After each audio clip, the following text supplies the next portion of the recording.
When Australian truck driver, 52-year-old John Lillicrap, isn't hauling cargo, he's working in his garden. One of the greatest joys in his life was his home, his own little patch of heaven, and particularly the strawberry patch out the back. John wants to teach 31-year-old Donna Casagrande all he knows. The two aren't related, but John thinks of Donna as family. He would call Donna his daughter to his neighbours and friends. He saw her as someone that needed rescuing, someone that he could help.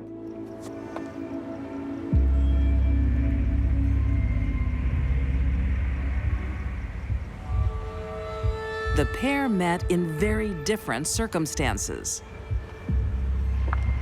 Do you like to party? I believe not long after she left school, she got involved in prostitution and drugs. Donna was a working girl in the back alleys of Sydney.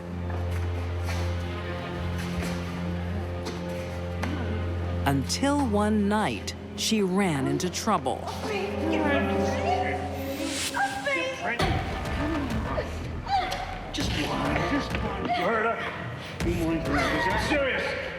John rescues Donna from a violent client.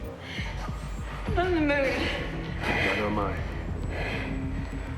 I think it's best you head on home. Why don't you come with me? He was a very generous man. He liked to help people. It was in his nature to offer help and assistance to anyone that needed it, especially the downtrodden and the unlucky. John is not just the hero of the moment. He offers Donna a new life in Adelaide, 850 miles away. He saw something in her that was worthy of redemption. He thought if he took her away from prostitution, from the drug scene with which she was tied up, she would have a chance to detox, get her head on straight, and sort her life out. In Adelaide, John and Donna become close enough for John to reveal his true self. Joanne. If you were a true, deep bosom buddy with Joanne, you would see Joanne as he really was. Wig, dress, garters, the works. And here he is living in the suburbs, dressing as a woman, living as a woman. That takes guts.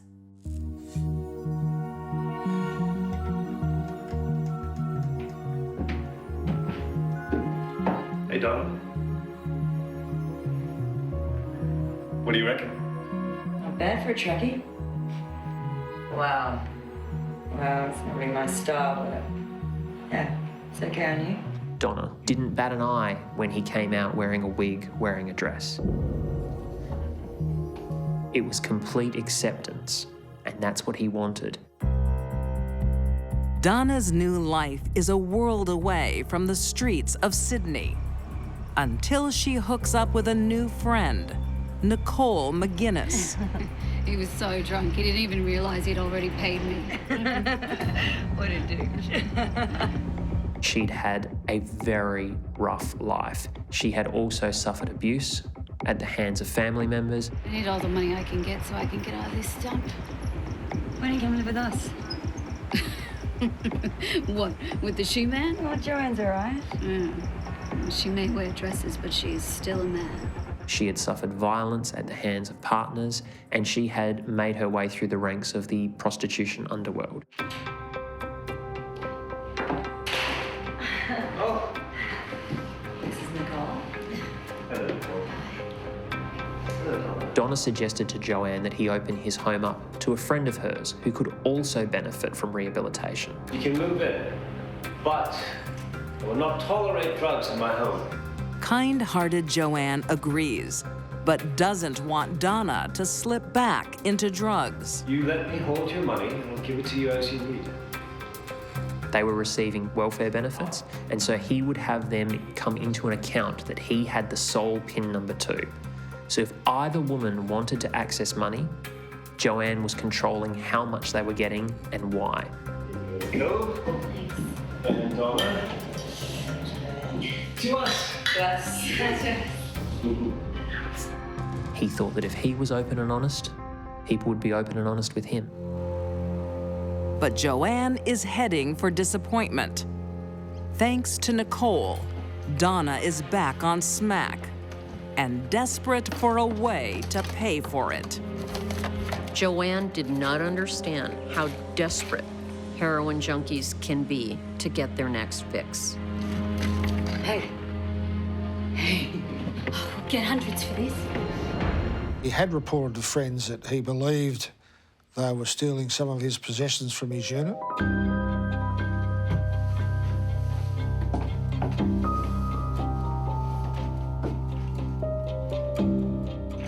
Donna! Donna, come in here! Joanne became aware that the women were stealing from him. Where's my ring and my camera? I don't know. You know where they are. You're unbelievable. After all I've done for you, you're stealing from me. Buy some new stuff. Unbelievable. That should have been it. But his heart was too big. In Adelaide, Australia, November 2001, 2 women betray the kind stranger who took them in. Donna Casagrande and Nicole McGuinness are stealing to buy drugs from the one person who wanted to help them, John Lillicrap. I think he was hell-bent on trying to get them off drugs to improve their life, and he was just battling on with it. John likes to be known as Joanne. Anyone that got between these women and their next fix was going to be in trouble. Joanne refuses to give up on her friends, but she wants her possessions back. Joanne filed a police report saying that her camera had been stolen, hoping that perhaps it would turn up in a pawn shop and come back. See? He's gone to the cops. That sets off alarm bells for the 2 women. I don't want to go to prison. Donna and Nicole began to think that Joanne was going to turn them into the police. Just keep cooking. We'll sort something out. They were worried about being arrested. They were worried about being jailed. And they were prepared to do anything to stop that from happening. Donna and Nicole want to get out fast, but there's one big problem. Joanne has their money. Joanne thought he was doing the right thing by keeping the girls' money, but it wasn't the right thing. Not for a junkie. Wow. Wasn't expecting this. Only Joanne knows the account PIN. They knew that they couldn't overpower Joanne. He was a very big man. So they came up with the idea they'd cook him tea that night and they'd put some sedatives into his meal.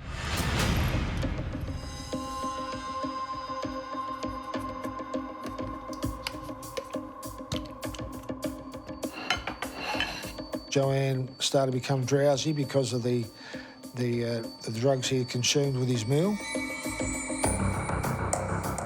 Here were 2 people that he had decided to share his life with, 2 people that he trusted, 2 people that he had opened his deepest secrets to. And for want of money, they turned on him viciously and violently. Armed with a knife, the women demand the PIN, and Joanne finally capitulates. It's 8-9-8-7. Get it right.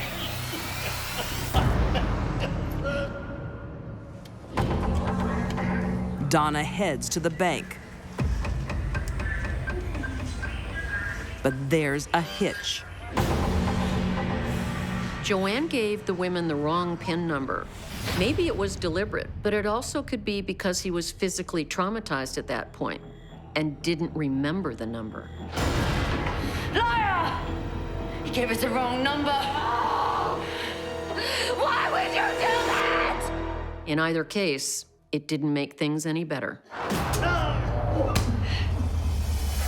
When the women couldn't obtain the cash, they went into a murderous rage.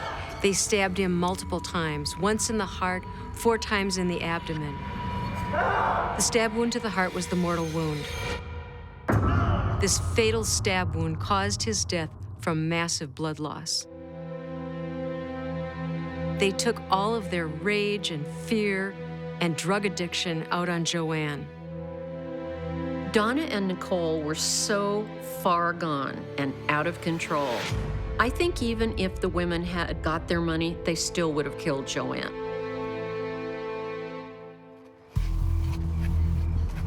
It gets worse. They have no money. But they do have a body. They tried to place him in the back of his four-wheel drive vehicle, but because of the sheer size of him and the dead weight, they couldn't lift him off the ground. The only way they were ever going to move this body was in pieces.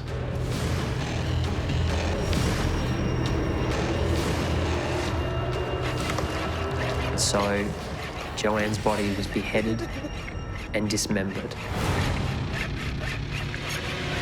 Come on! Wrap them in plastic! His head was placed in a bucket. They took his arms off. They took both the legs off.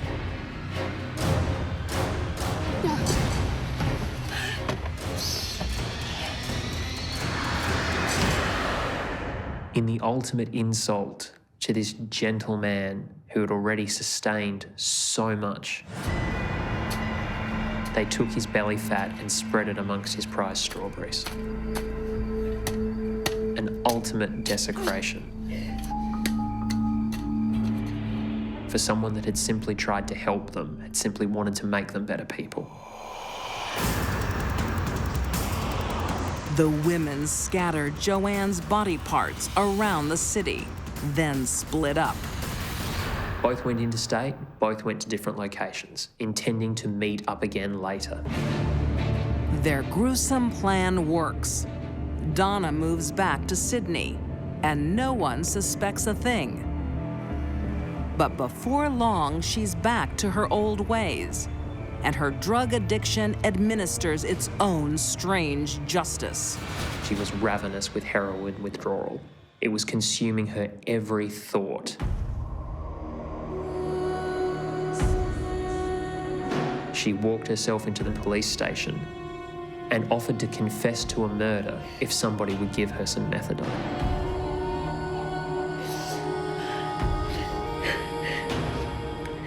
Chopped him over to pieces. Donna spills everything It's in the bucket. and turns on Nicole. Heroin withdrawal can make somebody crazy. It can make somebody kill. It can even make somebody confess. In July 2003, Nicole McGinnis, who wielded the knife, is found guilty of murder and sentenced to life. She is eligible for parole in 2019. I really think they're both as good as each other, but Nicole received the murder conviction simply because she took the life. Donna Casagrande does a plea deal and receives a lesser sentence. Convicted of manslaughter, she serves 10 years. I feel that she was fortunate to have her manslaughter plea accepted. It was her actions that led to this crime.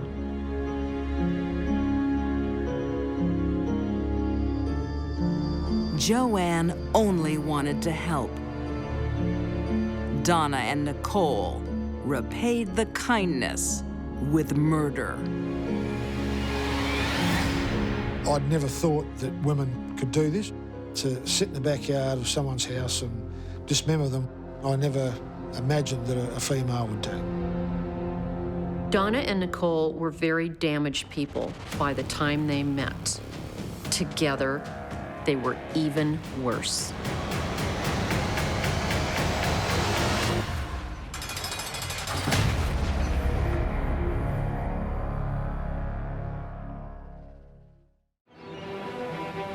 Old age may dull the senses, She felt like she had been mistreated. but nothing dulls the pain She was absolutely crushed. She was beside herself. of a broken heart. She kind of came unglued. An assisted living facility in Atlanta is 76-year-old Lena Driscoll's new home. She recently became a widow. Lena and her husband actually met in childhood. She was 9 years old when they attended school together. Years later, they got married and actually were married for 30 years. I never loved any other man. Oh, so sweet. Loving, devoted wife and caregiver to her first husband.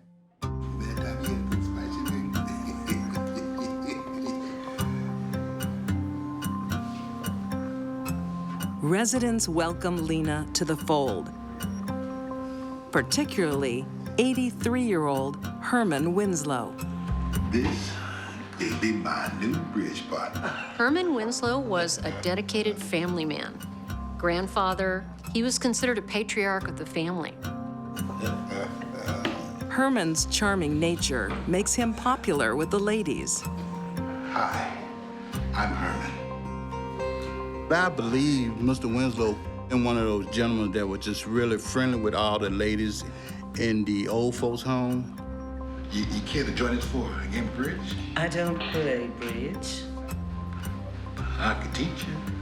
Maybe another time, Herman. Like Lena, he is recently bereaved and eager to make new friends. Lena was attractive. She'd kept herself in good shape, and she really looked like that sweet grandmother next door.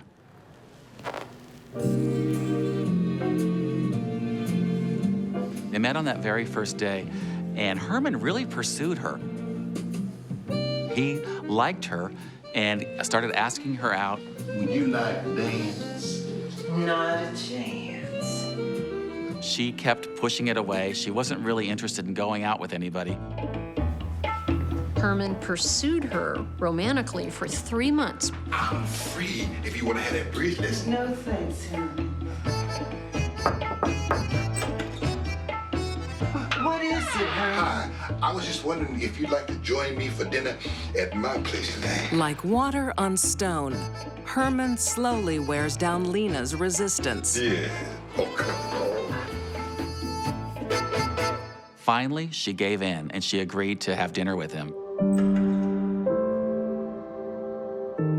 Herman sure knows how to stage a date night. When she went up to his room on the second floor, she found a beautiful table set, pink champagne, and by then she was just gone.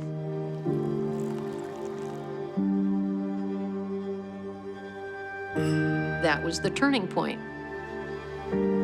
After that, they were a steady item for over a year. They both love to travel. I love Florida. Florida it is then. Have we saved up enough? They share their interests and their nest eggs. Enough for a 5-star holiday. They traveled together, and they even opened a checking account together. Lena was totally head over heels in love with Herman. She really expected that he would pop the question any day now.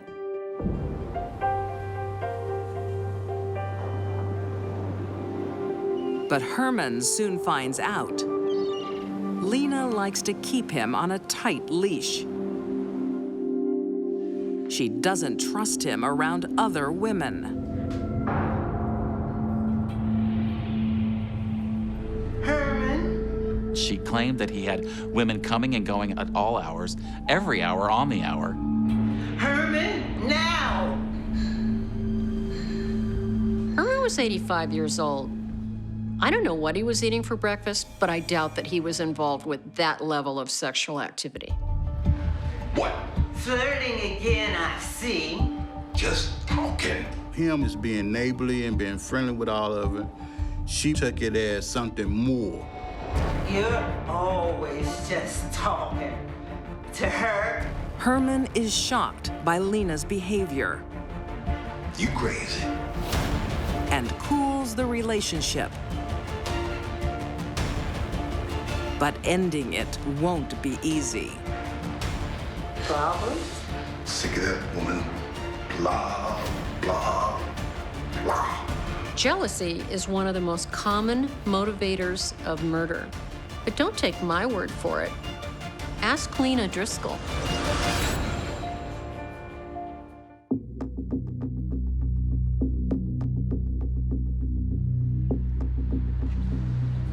Lena Driscoll thinks her boyfriend is the retirement home Casanova. But on June 10th, 2005, she's giving him one last chance. They were supposed to have been going to a cookout, and he didn't want to go, or he didn't show up. Where's Herman? He's meant to be here. Lena, I haven't seen Herman. Already jealous, Lena is now humiliated and hurt. She kind of came unglued. Have you seen Herman? No, Lena, I haven't seen Herman. Lena only ever had one husband. Being dumped is a new experience. Lena was absolutely crushed. She was beside herself. She couldn't believe that Herman dumped her. That night, Lena wants answers.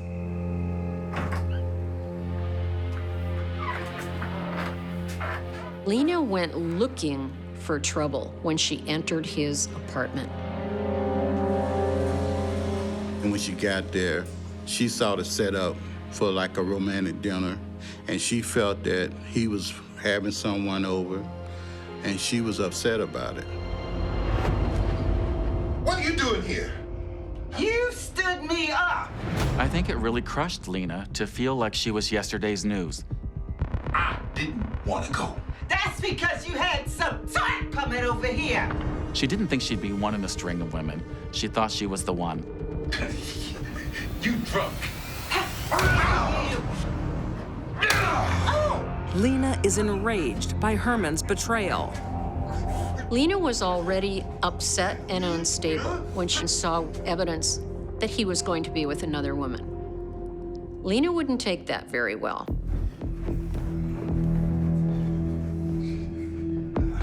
Herman! What's the problem? It's Lena. Herman retreats downstairs to get security. Okay, wait here, take a seat. I'll go talk to her. So Herman walked out of his apartment, get the security to assist him with getting Lena Driscoll out of his apartment. But Lena's already fled.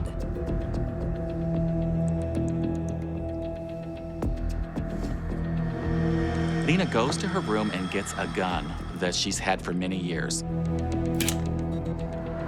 She's armed, loaded, and angry. She goes down to the lobby where the security guard tries to shoo her away from Herman. Lena, go back to your room. But she refuses to go. I've got something to show him. Go back to your room or I'll call the police. Go ahead and call the police. I'm not afraid to go to jail. Lena maneuvered around the security guard, walked over to where Herman Winslow was on the couch.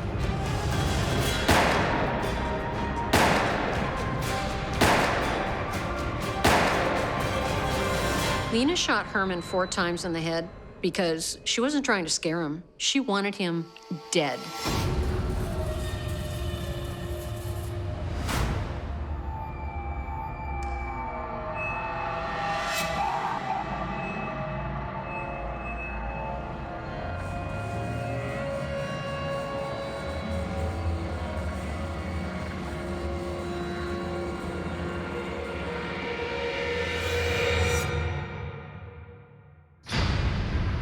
Lieutenant Doug Little is called to the crime scene. I've been in law enforcement 26 years. Never come across a case like this before. Very unusual. Everybody was just sitting around, eating fruit cocktail, reading magazines, knitting. I said, well, here's the shooting victim. Okay, so we have a shooting victim. Who shot this guy? Here was this elderly lady standing there pointing a pistol in my direction. I shot him. I had pulled my gun out, but I put it behind my back so she couldn't see it. You shot him, man? He was cheating on me. She's very lucky that she wasn't killed that night. And I think her age played a big part in her not being shot. Ma'am, I need you to put the gun on the floor. After a few minutes conversation, I got her to put the gun down and we resolved the situation with no further violence. The way Lena was thinking, killing someone because they didn't want to see her anymore was justifiable homicide. In 2006, Lena Driscoll is convicted of first-degree murder. On appeal, her sentence is reduced to voluntary manslaughter. The 13 years I worked homicide, this was the most unique homicide case that I had a chance to handle. What makes a law-abiding 78-year-old murder out of jealousy is still unclear. Lena knew right from wrong. She was not senile. Lena thought she was entitled to kill a man simply because he didn't love her as much as she loved him. In 2011, just 5 years later, Lena is released. Her case is still the talk of Atlanta police circles. It's not uncommon for death to visit a retirement home, but it's very, very rare for it to be part of a love gone wrong.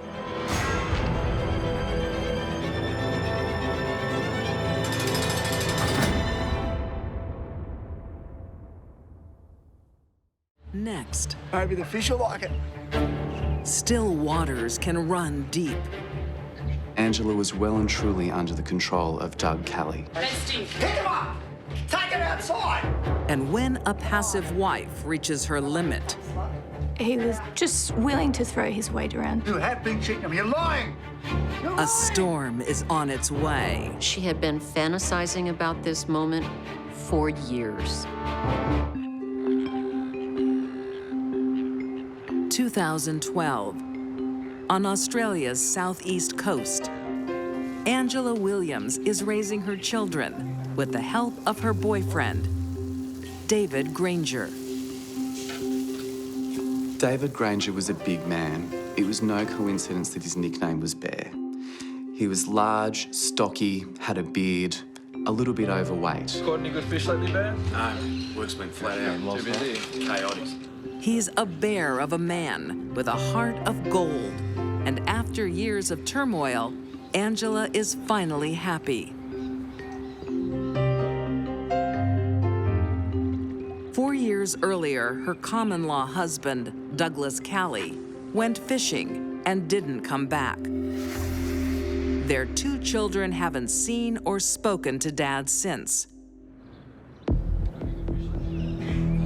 Their only contact is the occasional present.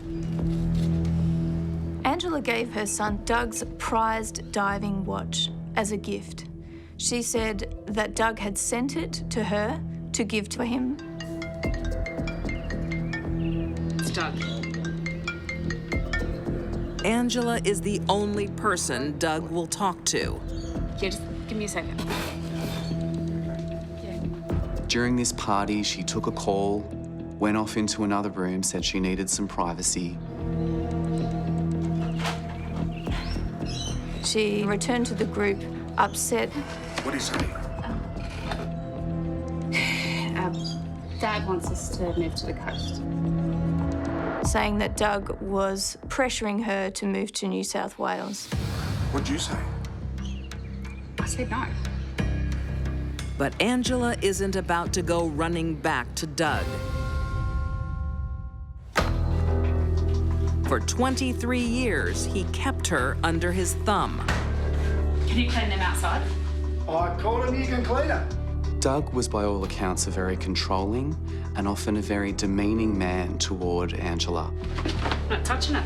There you are. No, I'm not. There you are. No, I'm not. He belittled her. You clean them. No! Pick them up. And was generally quite domineering. Come on, pick them up. Get them outside. Go.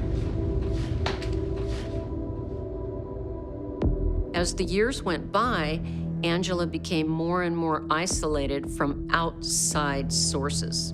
She stayed at home, had fewer and fewer friends. Doug doesn't want people around to witness his illegal activities. Doug had somewhat of a sideline business dealing cannabis. It's the cops. He had 2 prior convictions with the police for dealing. You gotta explain this. Just some scales for cookie. What do we got here? When the police bust him a 3rd time, he tests his power and control over Angela. That's mine. And Angela submits. When he was caught, actually asked Angela to take the rap for him.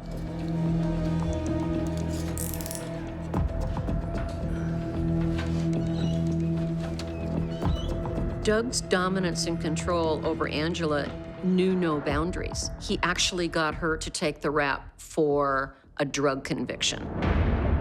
She escapes a jail sentence. But life isn't easy. There's always one shoulder Angela can lean on. David's. He's Doug's best friend. They used to go fishing together 2, 3, 4 times a week. And by all accounts, were very close.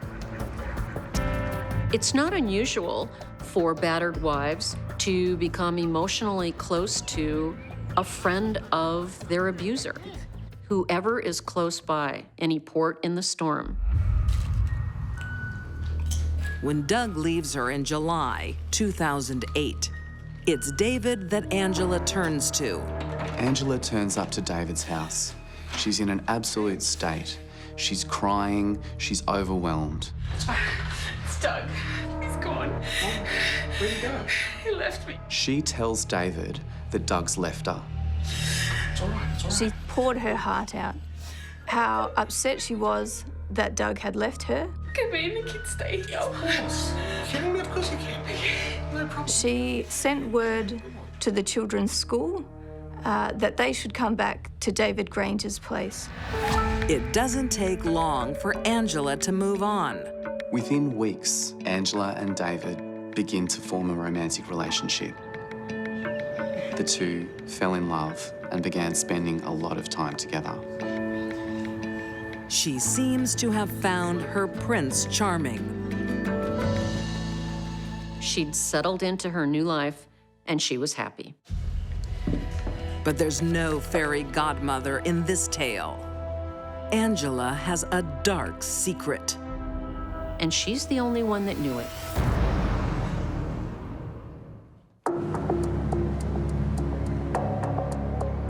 In 2012, on the southeast coast of Australia. It's been 4 years since Angela's husband of 23 years, Doug Calley, abruptly left her. He went fishing and never came back. Now she is moving on with his best friend, David Granger. Hey! Get out of the garden! Hey, settle down. They're just having fun. But all is not quite right with Angela. Angela would never let the children play in the backyard.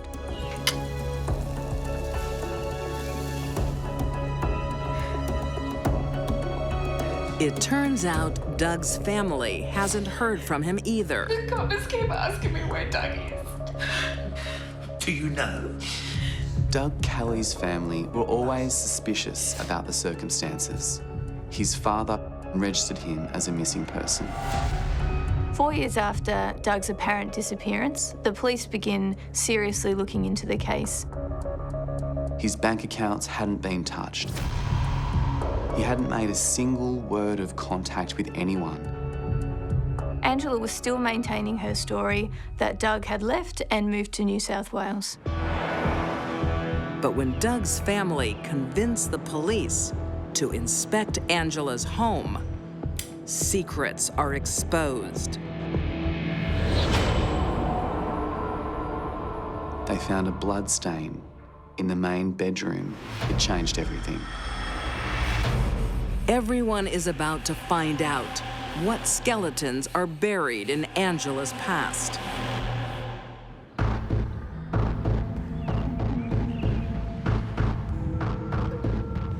July 2008. Where you been? You been in Bears, haven't you? Doug confronts Angela. He's jealous of her relationship with his friend, David. He flies into a rage. You're lying! You're lying! He throws her up against the wall, grabs her by the throat, calls her every name under the sun. In the master bedroom, there are a collection of tools behind the bedroom door. Ah, you're gonna hit me with that, are ya?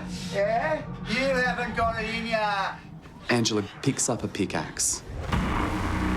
Doug's goading her. Come on, hit me with it. He's saying, I dare you to do it. Go on, I dare you. You haven't got it in ya, have ya? Hey? He saw her pick it up and he said, go ahead and use it, but he didn't think she would. You haven't got it in ya. But she did. The lady snapped. She loses it. The first blow would have been enough to kill him. It certainly disabled him. But that wasn't enough for Angela to vent 23 years of pent-up rage. She had been fantasizing about this moment for years. Doug's injuries are horrendous. Angela struck Doug 16 times, causing 8 skull fractures, mostly to the back of the head. He dies quickly and within minutes. Angela stood for hours staring at Doug's body. I think she wanted to make sure he was dead.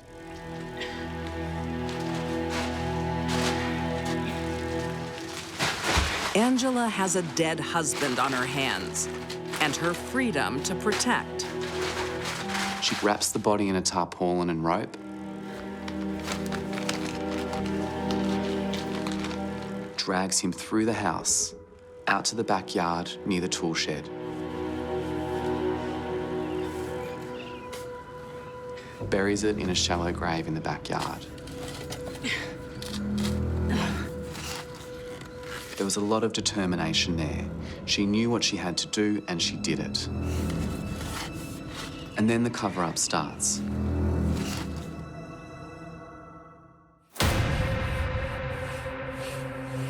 Angela is determined to leave no trace of evidence behind. After burying the body, Angela returns to the house. She takes the bloodied sheets and disposes of them, and the bloodied mattress. She cleans the blood off the floor and leaves the house.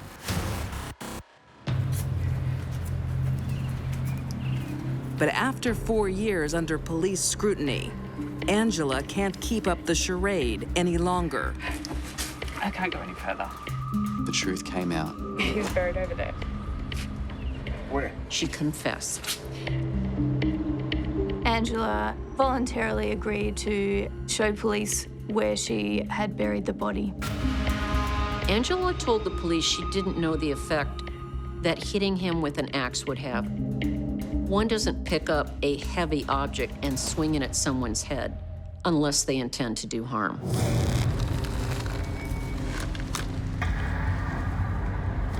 He was dead and gone, and in her mind, he deserved it.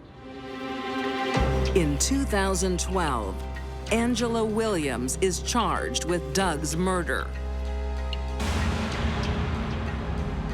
At her trial 2 years later, she pleads not guilty, claiming self-defense. The jury accepted that Angela had been abused both verbally and physically. Angela is convicted of the lesser charge of defensive homicide and sentenced to 8 years in prison. Angela is a simple woman who was in a very complex situation. And she reacted the only way she knew how after 23 years of being pushed. When Angela killed Doug, she punished him. She punished him to death.